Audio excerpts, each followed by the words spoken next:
Assalomu alaykum hammaga. Sizlar bilan bugun ushbu videoda 3x3 kubik Rubikda mana bunaqa 3x3 kubik Rubikda yig'ishni o'rganamiz. Xo'p, bunaqa darsliklar YouTube'da juda ham ko'p. Har xil formatda, lekin men aynan mana shunaqa Legoli kubikda tushuntirmoqchiman. Boshqacha yondashuv o'ziga yarasha, balki kimgadir bunisi ma'qul bo'lib qolar. Lekin men bunaqa Legolida tushuntirganini ko'rmagandim. Hammasi bunaqada tushuntiriladi. Bir bunaqasini ham bir tushuntirib o'taychi, balki kimgadir shunisi yoqib qolar degan maqsadda shunaqa kubikda tushuntirib ko'raman. Agar oxirigacha ko'rsangiz, agar yoqqan bo'lsa, kommentariyaga yoqdi deb yozib ketishingiz mumkin.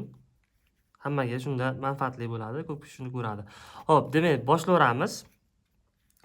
Bizda kubik Rubik haqida ozgina tushuncha kerak. Avvalambor buni yig'ish uchun. Xo'p, bizda kubik Rubikimizda, 3x3 kubik Rubikimizda 3 xil narsasi bor. Endi narsa deymizmi? Xullas, markazi bor, qovurg'asi bor, burchagi bor.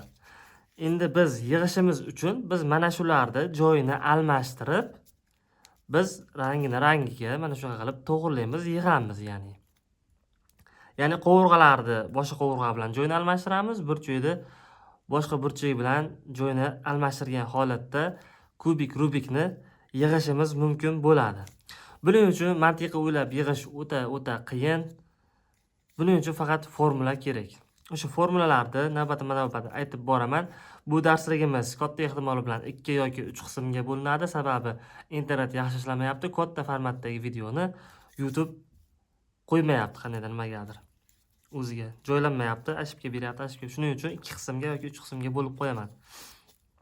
Bu birinchi qism. Xo'p, tanishib oldik. Markaz, qovurg'a, burchak. Endi yig'ishni boshlagan bo'lsak, o'sha aytganimdek, biz kubik Rubikni mana shu burchakni boshqa burchak bilan almashtirib yig'a olamiz xolos. Ya'ni mana bu burchakka boshqa bir burchakni tushirishimiz kerakki, mana shu o'sha burchak qizil bo'lishi kerak, ko'k bo'lishi kerak, oq bo'lishi kerak. Shu qaysidir burchakni tushiramiz chekka, shunda bizga to'g'ri burchak hosil bo'ladi. Ya'ni joyini shunaqa qilib almashtirsak, burchak bilan burchak joyini almashtirsak, shunda kubik yig'iladi. Shunda e'tibor berishimiz kerak. Burchakda yig'ib turganda men ko'p xato qilardim shunda boshida. Endi hamma ham xato qilsa kerak. Mana bu joylarga ham qarab qo'yamiz. Ya'ni bular mana bu joylar bu burchak hisoblanmaydi. Ya'ni mana bu narsa burchakka hayotda kelmaydi. Shuning uchun agar mabodo siz burchakda yig'moqchimisiz, video davomida tushunasiz u burchak nimaligini. Mana shu burchakka bitta burchak tushadi xolos, o'sha burchak burchagida bo'ladi xolos. Ya'ni mana bu yerda bo'lmaydi u. Chunki men o'zim hayolim chalg'ib qolardi. Endi boshida tabiiy narsa bunaqa holat bo'lishi va keyin yig'organingizdan keyin siz agar sizga burchak kerakmi, mana shu burchakni tushirmoqchimisiz, siz o'zi avtomatik ravishda faqat burchakni ko'radi ko'zingiz. Hali matematiklar faqat raqamni ko'radi dedi-ku, xuddi o'shanda siz yig'ib turganda faqat burchakni ko'radigan bo'lib qolasiz. Yana mana bu yerga demak, yig'ishni boshlayveramiz hozir, burilib tushuntirib ketaman. Bizga birinchi qadam xohlagan bir markazingizni tanlaysiz. Eslatib o'taman, markaz har doim bir xil turadi, markazlari joyi almashmaydi. Ya'ni har doim oqni orqasi sariq turadi, sariqda bu tarafda yashil ro'parasi ko'k turadi.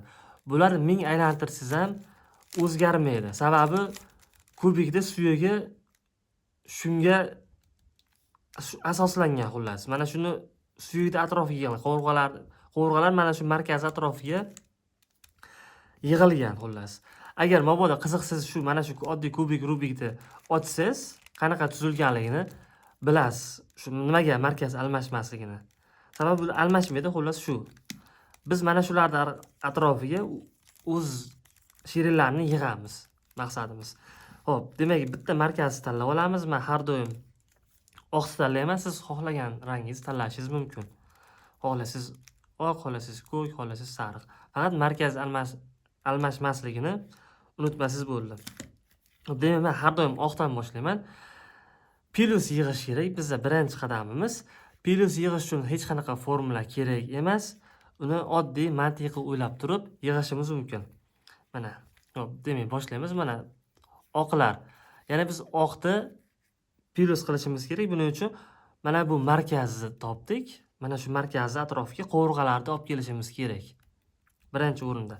Qovurg'alar mana har doimda shu qovurg'alar tepadagi qovurg'a, mana bular qovurg'a, mana bular qovurg'a, mana shularni mana shu yerga olib tushishimiz kerak.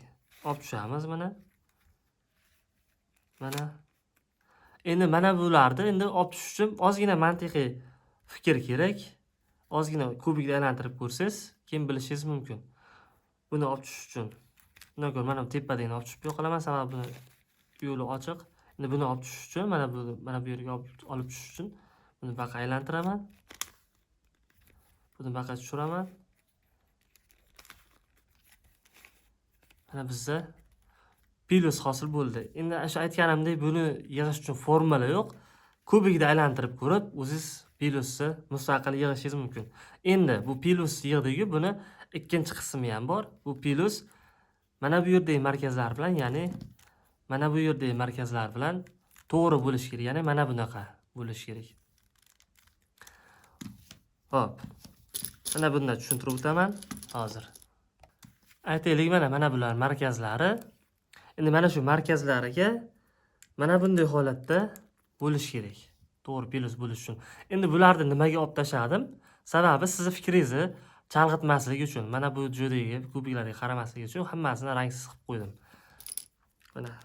Mana bunday. Mana bunday. Ho'paga asqo'rang. Xo'p. Xuddi mana shunaqa holatda bo'lishi kerak plusimiz. Endi bu oddiy kubikda qanaqa ko'rinadi? Plus yig'dingiz, aytaylik, plus yig'ganingizdan keyin o'zi kamida ikkita mana shunaqa to'g'ri keladi. Kamida ikkita mana shunaqa bo'lishi kerak. Agar bitta to'g'ri kelgan bo'lsa, e'tibor bering. Agar bitta to'g'ri kelgan bo'lsa, kubikni mana shu past tarafini mana shu oqni aylantirib ko'ring. Aylantirganingizda kamida shunda ikkitasi to'g'ri keladi. Bitta hayotda to'g'ri kelmaydi. Bu chunki bu juft narsada.